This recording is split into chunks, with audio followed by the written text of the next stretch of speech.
What is up, everybody? I'm NoLuxGiven here with your afternoon snap, and today I'm going to be talking about how you can trick Loki the Trickster God. I agree.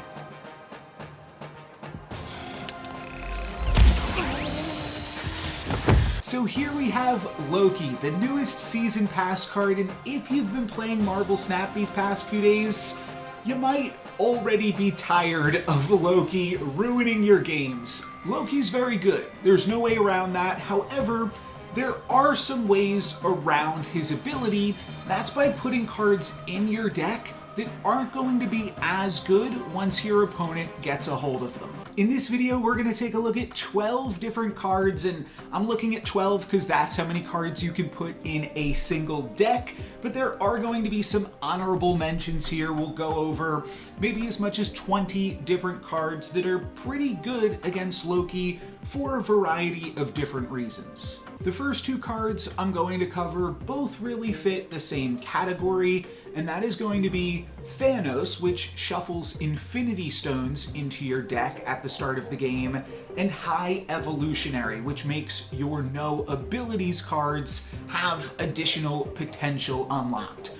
Both of these things work well against Loki because with High Evo, you're just going to be playing some boring cards in your deck like Misty Knight, Cyclops, and the Hulk, but you're going to get those cards additional potential, whereas when Loki steals them, he will not. Now, when Loki triggers against Thanos, on the other hand, they can take Thanos, but they won't be able to grab any of those Infinity Stones, which technically weren't in your deck at the very start of the game. And where that can get really important is if you're playing cards like Lockjaw that allow you to throw away your stones and potentially fish for bigger and higher impact cards, whereas your opponent will just be stuck with all of those expensive cards and then ideally not be able to cast all of them. I'm going to bring up America right now as well. America's a great card because it basically allows you to play an 11-card Marvel Snap deck. You never have to draw it until the final turn of the game. However, if your opponent Loki's you, they could grab your America. Now, it will be a 5/9. It's basically an Abomination, but Abomination typically isn't a card that you're going to wind up playing anyways. It's a no abilities card without the full potential. So America is just a great card to play regardless, and it's definitely a nice way to get just a little bit of an edge up on Loki. In general, playing a deck with a higher curve is something that I've heard a lot of players talk about, and it's definitely a way that you can kind of make your opponent not as able to use Loki, just playing a bunch of big expensive cards in your deck. If they have the turn 1 Quinjet and the turn 3 Loki, they will be able to play 6-cost cards on turns 4, 5, and 6, which could be pretty powerful still regardless, but it is one angle with which you can attack the deck. On the other end of the spectrum, looking at some cheaper cards, we have Nebula, and I guess because I said Spectrum, I will bring up that if you want to play a bunch of expensive cards, you can play Spectrum just as a 6/5 so that it's kind of terrible to give to a Loki player, but that would also be bad for your deck. So in this video, I'm going to be focusing on cards that you would want to play and decks that you would want to play that also aren't as good when Loki steals them. And one of the reasons that Nebula is not as good is because it won't have as much time to really do its thing. So Nebula can potentially be in a 7-turn game, I suppose, a 13 power card. However, a Loki that steals your Nebula will only get to play it on turn 4 at the earliest, and then could potentially have 1 or 2 more activations on it. You'll normally be able to play to the Nebula location at least once, sometimes twice, at which point you're giving them a 0/1. Now, yeah, Loki can reduce cost to 0, so giving Loki 1-cost cards is something that you do want to be mindful of. However, with only 2 turns in a typical 6-turn game that are available after turn 4, Nebula won't have that much room to grow, whereas you can play Nebula on turn 1 and still get a bunch more power out of it. I think that Nebula also has really great synergy with some of the empowered cards from High Evolutionary, and this is a deck list that I really enjoy playing. I call it One Drop Destroyer Lock, and we'll take a look at a game here now against a Loki list. We're going to have the turn 1 Nebula that we get to throw into Miniaturized Lab. My opponent is actually going to snap here on turn 1, but with a turn 1 Nebula into Mini Lab, I actually like how this is going for me. So I'm going to stay in it here, and I'm going to drop that Nebula into the Mini Lab. That's the best place for it to go. And then we've also got Sunspot and Cyclops. So this deck likes to try to get some extra power out of Cyclops, Sunspot, Misty Knight, and Nebula.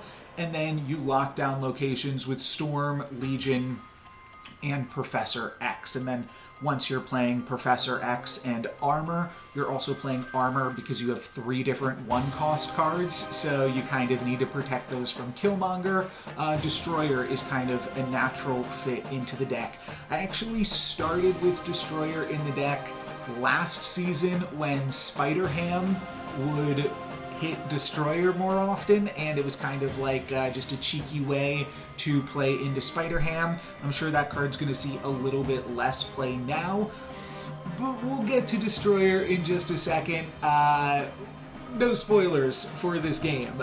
So we're going to drop Sunspot and Misty Knight here into Atlantis. I want to keep the Super Flow open so I can keep that excess energy flowing into my Sunspot.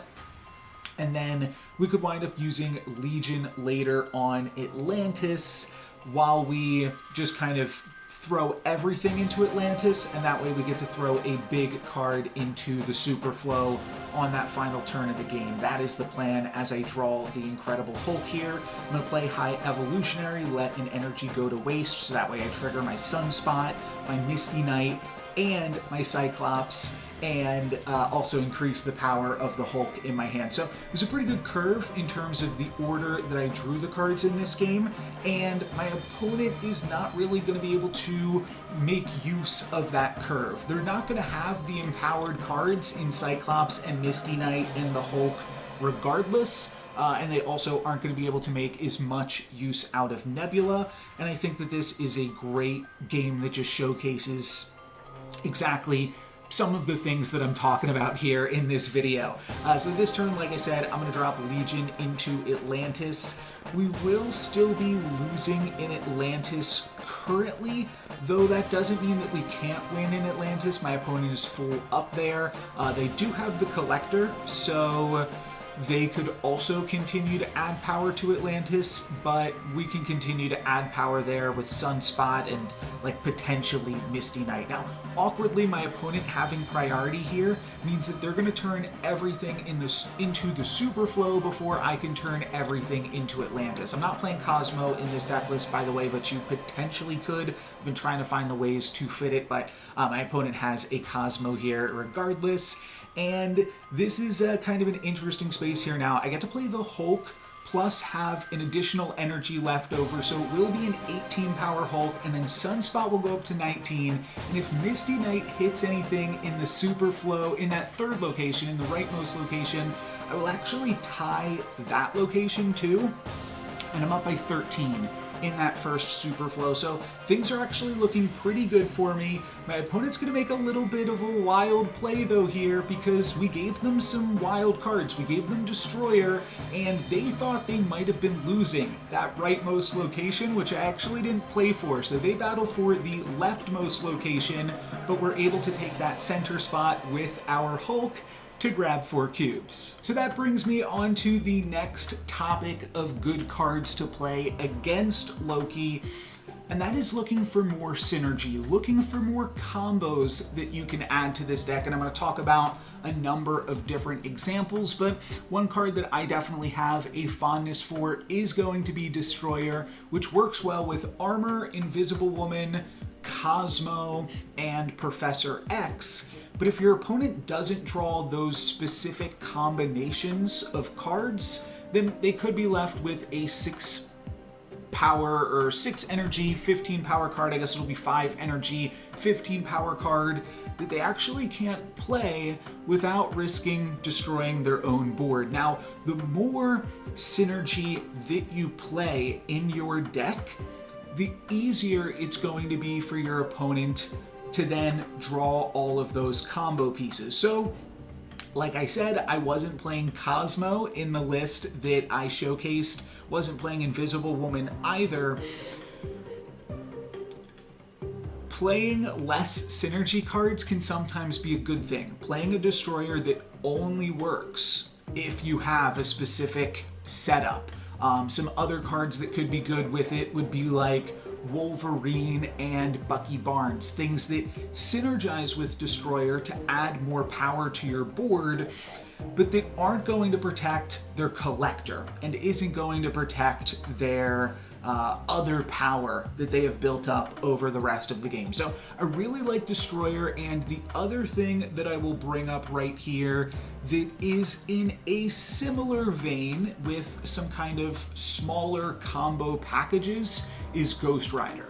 Now, you could also take this further and just play a full-on Hella deck. Play a bunch of discard outlets, play a bunch of really big expensive cards, which we also talked about having some good uses against Loki decks. But another way that you could take it is you could just play Ghost Rider, and then you could just play like one discard card. And there's a few different options. We might get to some of those coming up, but one that I'll bring up right now is Black Cat. Let me find that right here, because Black Cat, they are going to, on the turn that they play Loki, potentially get the Black Cat in their hand that turn, and then it's going to immediately get discarded. So if they don't have the Ghost Rider, Black Cat will do absolutely nothing for them. If they have the Ghost Rider, then they will have the combo, and that's a little bit of just the risk that you take. Now, I'm not necessarily recommending Black Cat, but it is really funny for your opponent to Loki you and then just immediately have to discard one of the cards that they stole from you. So it's potentially worth holding on to that as a potential synergy. Rather, what I like to generally do with Ghost Rider, I've personally just been playing it recently with Silver Samurai. Now, where this gets a little bit tricky, of course, is that Silver Samurai is a discard for both players. So if you play your Silver Samurai and then you give your opponent a Ghost Rider, they will be able to get back the card that they discarded to Silver Samurai. Now, it could be that they are just going to wind up reanimating something kind of irrelevant like a Sentinel or one of the cards from Snow Guard or something like that that are relatively low impact. Depending on when you get the Silver Samurai out there, if you're able to cheat it out there a little bit with Zabu, which is part of the reason that I like Silver Samurai, Ghost Rider in a Zabu list. They're all 4-cost cards, so you can kind of have your own cost cheating and stuff in there as well. But that's just something I think is definitely good to keep in mind, is cards that are like synergistic with each other. Another great example would be any type of destroy packages, especially because your opponent might not be expecting you to be playing a destroy deck during those early turns of the game. I mean, sometimes your early turns are going to telegraph it, but that will make it harder for your opponent to play cards later in the game because they've got all of these cards like Carnage and not Destroyer, but the... Sorry, I'm blanking on the name here. Deathlock. They've got a card like Deathlock in their hand, which really isn't going to have that many ways that it can get played on turn 4 and onward. In addition to just playing single card combos, another thing that you can do is play full deck combos, and this more fits Thanos from any of the cards that we've talked about previously. I wouldn't really consider High Evo a full deck combo, nor would I really consider Hela in the same vein as what I'm talking about. Really, there's 2 main cards that I'm talking about here, maybe 2.5 there's an honorable mention coming up soon. Mr. Negative is a really good card that if you were able to play it early, it drastically alters the contents of what's in your deck, which importantly, Loki is unable to grab. Whether you've played your Mr. Negative or not, Loki's just going to look at that starting deck, as we've said. So if you were able to manipulate your deck with Mr. Negative, you're going to have much better draws than the things that you are giving to your opponent. So that is one really good strategy. Another one that I think is like kind of in the same vein because you wind up building your whole deck around it, and it means that you wind up playing very specific cards and getting more power out of them, is Cerebro. And Cerebro is really, really cool against Loki because you are typically going to be playing Cerebro 2 or Cerebro 3, and if your opponent has played Loki, then they already can't get their Cerebro active because Loki, or potentially their Collector or their Devil Dinosaur, is going to be what's stealing the buff. So for that, I think that Cerebro is a really, really cool option because it's basically going to be more or less a dead card for your opponent, and then your opponent's going to have all of these cards that even if they go pound for you with playing the exact same cards you play, even with a little bit of reduced costs, you're going to get the better end of that deal because you can pump up your cards with Cerebro. Honorable mention in the Cerebro section here, while I have you, to talk about, no, we are looking for a 1-cost card here actually, Mbaku. This is a very silly card, but this only functions in your deck. If you give it to your opponent's hand, then they're just going to have a 0/2, which is fine. It's not really anything to get super excited about, whereas you get to play a 0. I mean, Mbaku's free for you too if he pops out of your deck, and will be for more power than your opponent is able to use it. So I think that Mbaku is kind of cheeky, but definitely a fun way to tackle Loki decks if you're thinking about playing Cerebro too. I think that this is definitely a really, really strong anti-Loki angle that not a lot of players are currently considering. While we're talking about Cerebro cards, I wanted to take a second and bring up tech cards because there is a very, very important thing to think about when you are currently putting tech cards in your deck in Marvel Snap, and that is you want to play tech cards that don't do anything against whatever strategy you are currently playing. And typically, this is a pretty straightforward idea. Shadow King sets all based cards here to that power. Same thing with Valkyrie, and same thing with Enchantress, right? So you're not going to play those cards if they could affect things in your deck a lot of times, because then they will affect things if you have to, and it can just make for some awkward lines. But sometimes you do wind up running Shadow King in Silver Surfer decks, for instance. But in the Loki world, you have to think about any hate card that you play, any tech card rather. These are more tech cards than they are hate cards, but still any tech cards too, you want to make sure aren't affecting your own deck, because you're going to be giving them to your opponent. It's pretty straightforward stuff here. You do definitely want to be playing some tech cards. You want to have answers to Devil Dinosaur, Collector, and potentially some other things. I do recommend playing Killmonger right now, potentially in a Cerebro 3 list. You can also play Shadow King, and you can also play Valkyrie, both in Cerebro 3, and Shang-Chi if you want to get the whole gang involved in there. But the important thing is to make sure that those tech cards can't be played against you when you give them to your opponent. So you then want to look at what your deck is doing and say, okay, do I want to run Enchantress or Shang-Chi or Shadow King to get rid of the cards that my opponent is playing, and just kind of tweak your deck slightly there accordingly. But you can see how many of these cards fit into Cerebro 3 and why that can be such a great choice against Loki. The Infinite kind of goes along with some of the things that I brought up previously when I was saying you can play a whole bunch of big cards, but specifically Infinite, you are not planning on playing it in the decks that I'm talking about here with Infinite. Specifically, you are looking to get it out with either Dracula, at which point it basically becomes a combo akin to like Destroyer or Ghost Rider, or you could put it in your deck alongside Jubilee. And where that's really great, and Jubilee is really the card that I'm talking about here, despite having Infinite on the screen, because Jubilee, and you know what we could even do? Let's do this, because we can just search and we can say the word deck, right? So most of these we've wound up covering already.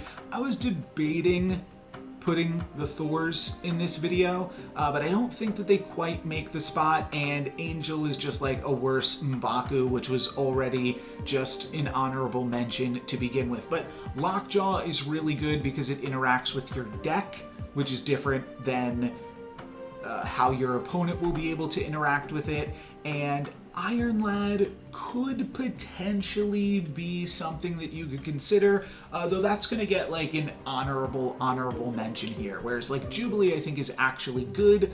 Iron Man's a little bit tricky because your opponent is still going to be playing cards in their deck with really good effects that they'll want to copy off of Iron Lad. They could hit Devil Dinosaur, they could hit Agent Coulson, they could hit the Collector, who's showing his face right here. So I don't think that Iron Lad is exactly where you want to be, but Jubilee you could potentially take advantage of more than your opponent, because your Jubilee could then hit huge things like Infinite and etc. I was also, this is another like honorable mention here, Okoye. I don't think it quite makes the cut, but it is just because, again, this isn't something that you would normally want to play, and I don't think you want to make your deck worse just so that way Loki gets like some awkward cards. But I do think that Jubilee Infinite is a strategy that can see play regardless, and you could throw in Lockjaw, you could throw in Thanos and his stones, and give yourself a really interesting deck list that has the capabilities to win against anybody, and then just gives Loki a bunch of crap. If you are playing a deck with a bunch of expensive things too, Wave is going to be a really great card for you, and Wave is primarily going to be used as a Sandman, which could also be a great card right now because Loki and Quinjet do a great job in reducing all of the costs of your opponent's cards. By the way, I did mention Killmonger. I do just want to mention it again just because I feel like Loki is getting a lot of the attention right now, but Quinjet has been a busted card for a while, and they nerfed it by saying that cards can't cost less than one, but it's still just very good. So make sure that you're still considering playing Killmonger right now, or potentially some other ways to deal with Quinjet, depending on what's going to affect your deck. Like the deck that I showcased a few minutes ago, you're not going to want to run Killmonger in that list. You could run Enchantress, you could run Rogue, and then the other thing is, I'm not going to remember the name of this one. It is a 1-cost card, Echo. You could play this as well. Not really though, right? Yeah, it's probably just the other ones. I don't own Echo, so I was kind of not super familiar with it. But Wave. Wave is a really great way to ensure that your opponent can only play 1 card per turn. I'll do one more honorable mention here to the card coming out at the end of this month, and I think it's called Mobius or something from Loki. That is going to make it so that Loki can't reduce any costs. Obviously, that's going to be great against Loki, but it's not here right now. So I'm trying to give you guys some tips that you can actually utilize right here and right now. And the last card that I'm going to talk about, it's kind of a spicy one. If you made it all the way this far in the video, I'm just going to talk about Agatha Harkness for a second and why it might not be actually that much of a joke. And part of the reason for that is you can run Wave in your Agatha deck. You actually kind of have to run Wave. You can also use Ghost Rider shenanigans in your Agatha deck that could make things really, really tough for your opponent. See, one of the tricky things about running a Wave into Agatha is turn 3, you play Wave, you put out the Agatha.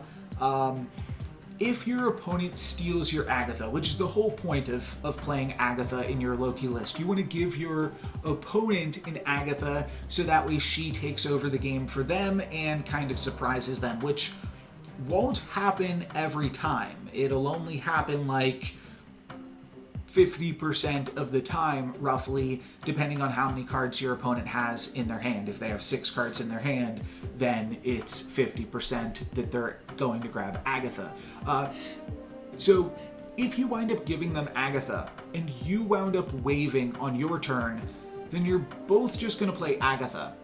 That's not really that great for you. However, the other Agatha combo is to play Agatha, Ghost Rider, and Lady Sif, and then you're on to something, because then you could wind up in a situation where your opponent might play their Ghost Rider before they play their Lady Sif, since now it's turn 4 for them and they're off curve. They could play any of their cheaper cards as well to kick off the game. So that's definitely a little bit of an option on the spicier side, but it does also have some other interesting and synergistic ways to play some other cards that Loki can't really utilize super well. So hopefully with all of this, I think I've probably named over 20 cards that I think are interesting to play against Loki in this video. Maybe y'all will try out my high Evo 1-drop Destroyer lock list, or maybe you'll take a look at Cerebro or give Mr. Negative a spin once again. But for today, that's going to be it for me today, so thank you guys very much for watching. I'm No Lex Given. Peace.